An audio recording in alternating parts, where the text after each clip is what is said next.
Good morning. This is the time set for case D19C. We can have counsel make your appearance, please. Hi, good morning, Your Honor. Robert DeMarco appearing for who's present via Blue Jean. And I'm appearing for Attorney Richard Schoenfeld, who is traveling. Good morning, Your Honor. The defendant in proper person, also appearing via Blue Jeans. All right. We are scheduled for trial next Tuesday, the 21st at 1:30. That trial is in person. The parties will have 90 minutes each. Defendant will go first. I think he filed the order show cause motion first.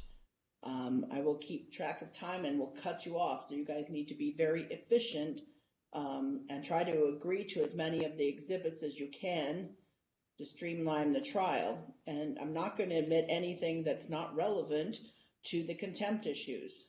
As the psychological reports would have no bearing on whether one or both of you have violated the existing orders. So that's not coming in. I'm not going to deal with, I know we have a hearing on March 20th. I'm not touching that on the motion to dismiss. So we are going to go forward and deal only with the issues that are in each of the orders to show cause. Child support is also not before the court, so if plaintiff wants to have that issue addressed, she's got to try to resolve that with the defendant and then file a motion in order for this court to have jurisdiction, as I saw that in the pretrial memorandum. The exhibits, if you haven't already done that, you need to upload any exhibits you have electronically today, or they might not get to the court. If you don't get them electronically uploaded, you can bring them, but any audios or videos, I'm not going to be able to review unless they're uploaded electronically. So if they're all documents, you could just bring 4 sets of them to court on the time of trial. Are there any questions about that I need to address regarding the trial preparation? So, Your Honor, Mr. Schoenfeld, my understanding is he uploaded all of it, and just want to make sure that your court has received those. Yes, I did receive them on the 14th. Yes, they are uploaded. Did you receive the council's exhibits? I did not receive an actual exhibit binder.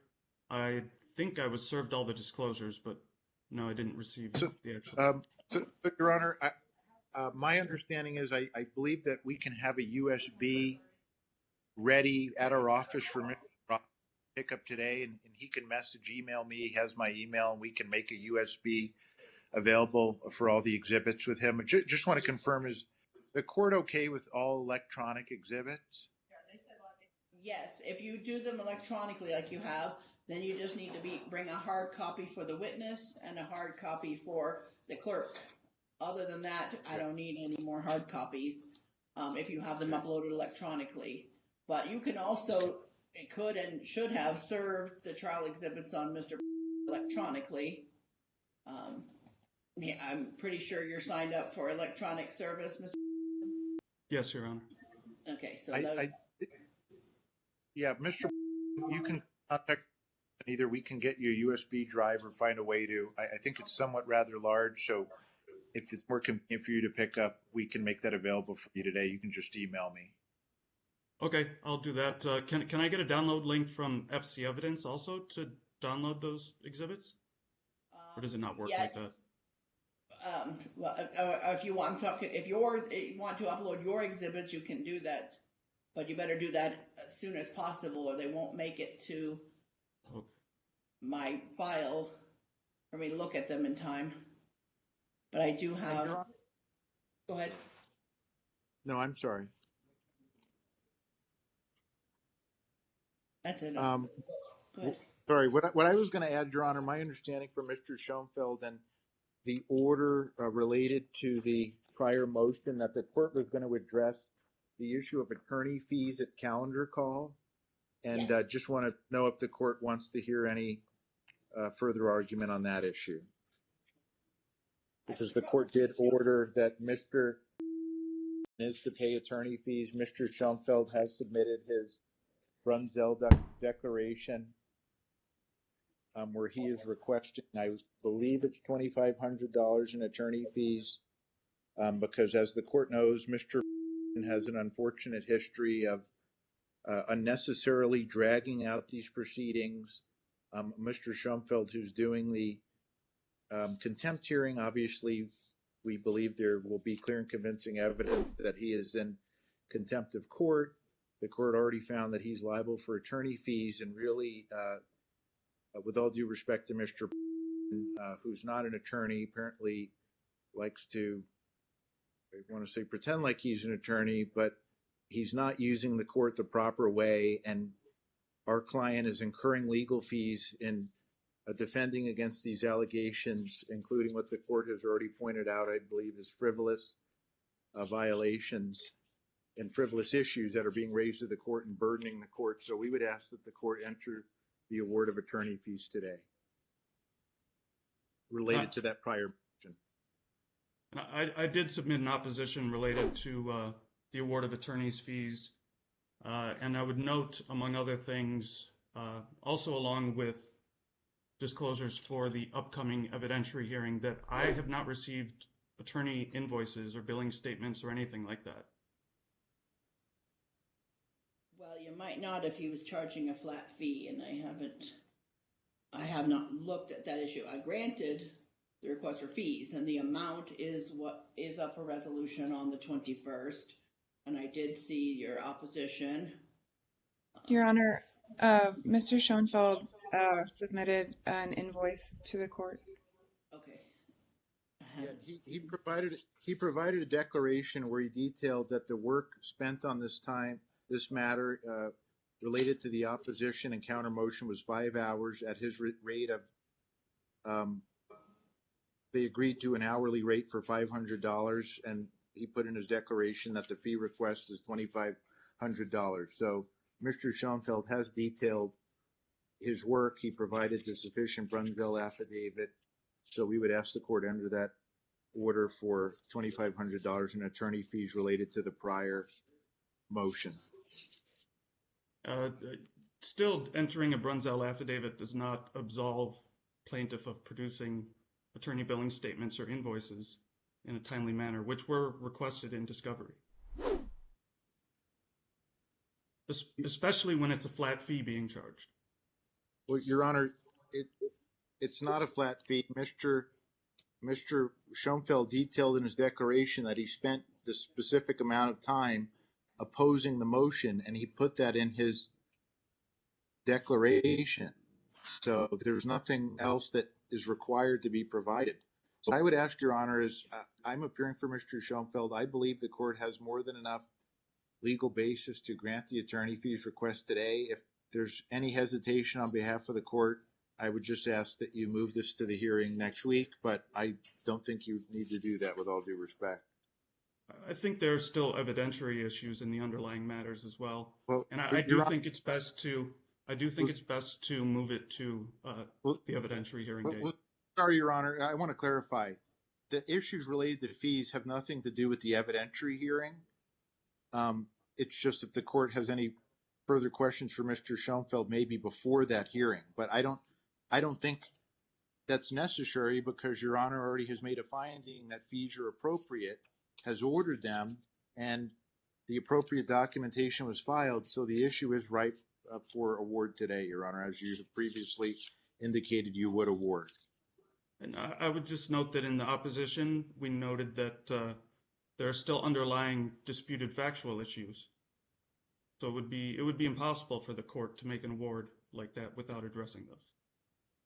Okay, well, there is no evidence necessary to do that, but I hadn't prepared it for today. I will give a ruling on that on the 21st, because that is separate to the fact that both parties have, obviously, for the evidentiary hearing, requested fees and costs as well. So, and that's always on the table when you're talking about contempt anyway. But that's for the prior motion that was denied, and I did grant that, so I will give you a ruling on the amount on the 21st. Okay, and I guess, similar but separate issue, the production of the billing statements and invoices that were to be produced in discovery. I haven't heard back from Mr. Schoenfeld on those, and I did send out an email to meet and confer. Okay, that's definitely not before me today and wouldn't normally be before me. If you're doing a motion to compel, that has to be heard by the Discovery Commissioner, and you're definitely out of time to have that done before next Tuesday. Okay. Yeah, Your Honor, he's confusing issues as apparently typical. But so I understand your Your Honor's ruling that you're going to issue an award on the amount specifically related to that prior order, which I'm looking. The order was dated January 30th, where the court ruled that the court will consider the amount of attorney fees on February 16th. So I understand the court's order, and in that quarter, the court order, the court noted that defendant brings plaintiff to court over petty things because plaintiff has an attorney and she's incurring fees. So I understand the court's ruling. I'll update Mr. Schoenfeld, but yes, she's ready to go. And we will, I would ask Mr. to contact her office to pick up the USB drive of all the exhibits. Right, and you probably got to deliver his anyway. Because Mr. You have trial exhibits, right? Yes, Your Honor. Okay, and so I those don't need think to think we've received his as well, Your Honor. You do or don't? I didn't. Sorry, I didn't hear you. I do not believe we have received his. Okay, so sounds like the easy solution is you can drop them off and then pick up a USB of theirs. Okay, I was planning on just uploading to the link, but I can do that also. Okay, if you uploading to the link does not provide a copy to the other side, and that's why Okay. you didn't get one when they uploaded on the 14th. That was the date of the upload, but it doesn't serve the other side. So you guys Okay. you can either serve it electronically through Odyssey, through the filing system, or you can drop off and get a receipt for it, and you can pick up at the same time. Okay. Whichever works for you, Mr. Okay, we'll work it out. I'll probably go pick it up and drop it off.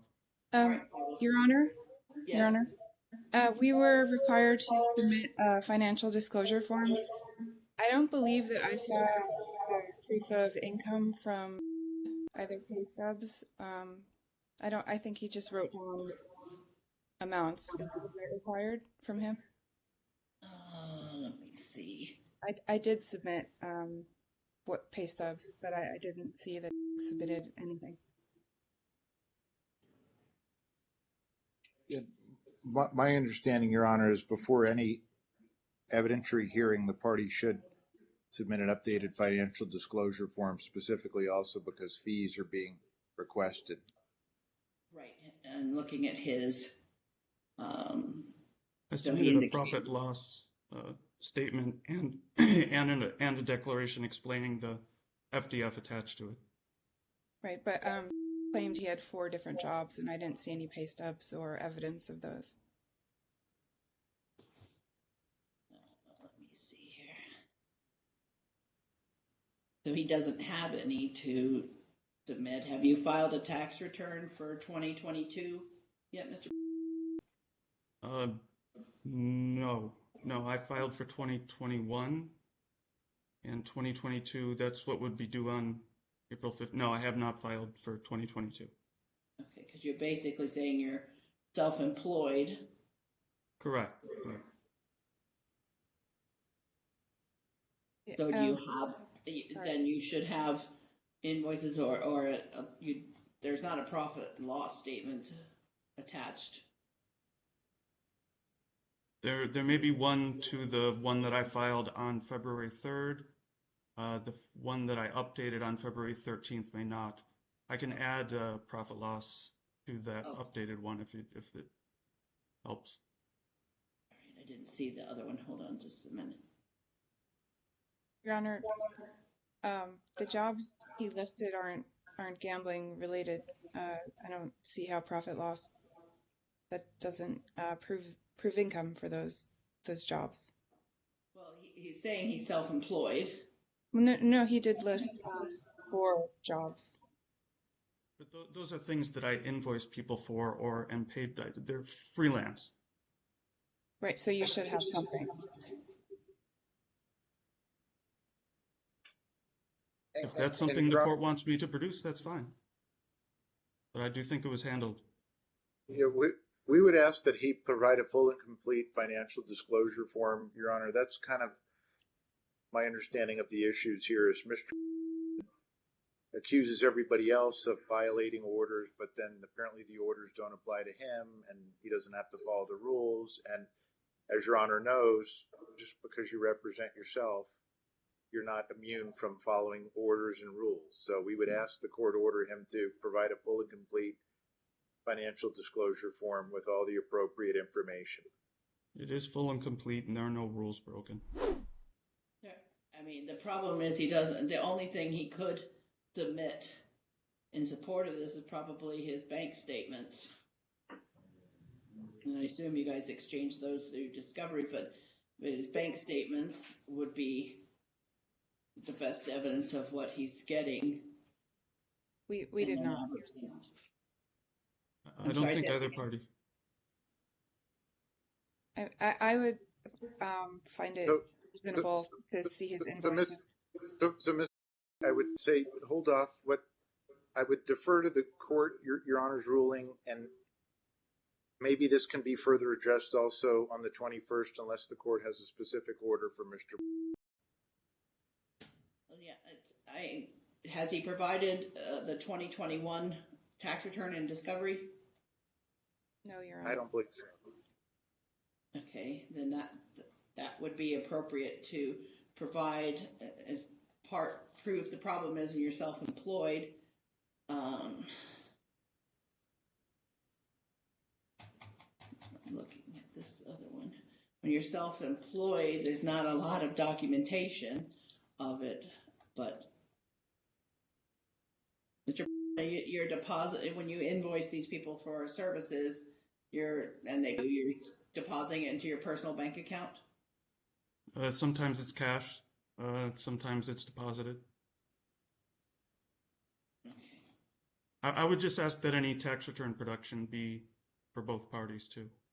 Well, Your Honor, I submitted a profit loss for my gambling, as did. I also submitted pay stubs for my other freelance jobs, so I'm just asking for those invoices or pay stubs or something similar. Yeah, because she gave you, I'm looking at hers, her FDF, she gave you W-2s for what she does have. But those don't that's not all of her income that she's claiming on the FDF. Correct. I did a profit loss also, as well as for his gambling income. But for other income, I provided the other W-2s. Sorry. Yeah, so I don't know that there's any more to provide for either of you.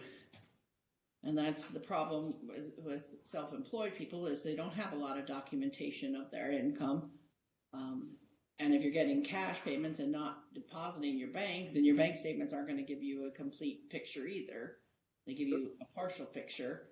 But I don't know how to resolve that today with either one of you. And it's not going to be in front of me. You guys aren't going to have any time to talk about your financial disclosure forms. But I suppose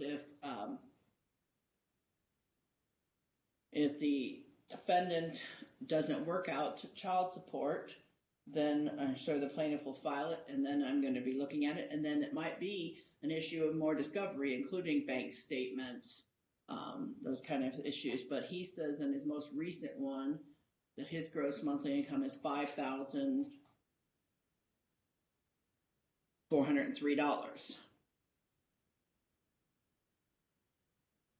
So, and that's the other problem, is that self-employed, there's deductible expenses that you guys can do. So hopefully by the time I have to address any child support issues, if you can't resolve it, then hopefully you guys will have filed your 2022 returns by that time, and that will help us all with some more information. But it's not really in front of me. The only issue I have to look at the financial disclosure forms for is for the issue of attorney's fees, if any are awarded as a result of the evidence presented on the 21st. On the orders to show cause, if I find either or both parties in there, that an award of attorney's fees may be on the table, and that would be where I would consider the difference, if any, in the alleged income. Because I noticed that the plaintiff also in hers filled out on page 3 the business expense as well as that business income.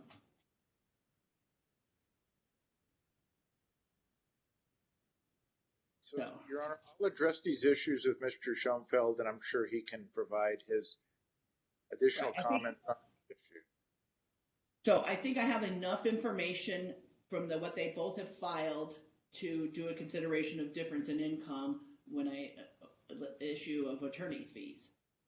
But they may, I understand, for the purposes of a child support review, there may need to be discovery opened on that issue if either party doesn't like what's on the other's FDF. But that's not issued before me today, and I'm hoping there's a conversation, first of all, on it. But so we need to be very clear that on the 21st, I'm just dealing with the orders to show cause. And so that's all the evidence. I'm going to streamline it. I want you guys, you're going to talk to Mr. Schoenfeld and see what you guys can agree to on the proposed exhibits, because that will streamline the time. If you guys get bogged down in fighting over exhibits, over every single exhibit, then you guys might not get enough evidence in. I do believe we've agreed in principle through email to everything in our family wizard coming in, basically, and medical records not requiring a custodian of records to be present for foundation. And okay. I can't speak to that, Your Honor. I will have to address that with Mr. Schoenfeld, but we understand the court's ruling. We are ready to proceed. And just to clarify, the court will also issue its order on the amount of attorney fees from the prior order on that day as well, correct? Yes, unless I can get a minute order done before then. If Okay. I can, I will issue a minute order, because I'm trying to make sure we only have 3 hours, so I want to make sure I streamline and we focus on the evidence regarding each party's allegations that the other's in contempt. Okay. Thank right. you so much. Thank you so much. Have a great day. Just Great. I'll see you all on Tuesday. one last question about proposed FFCL. Can that come in? You can submit those. Yes, you can email them to my law clerk, as long as the other, make sure you include Mr. Schoenfeld on that, and vice versa. Okay. I'm sure. What did you mention? He proposed finding of fact, conclusions of law. Oh. If you guys want to submit them beforehand, that's fine, but email them to my law clerk and make sure the other side is copied on that email. Okay. Thank you for your time. Have a good day. Thank you Take for your care. time. Thank you. Thanks, Bye-bye. Ryan.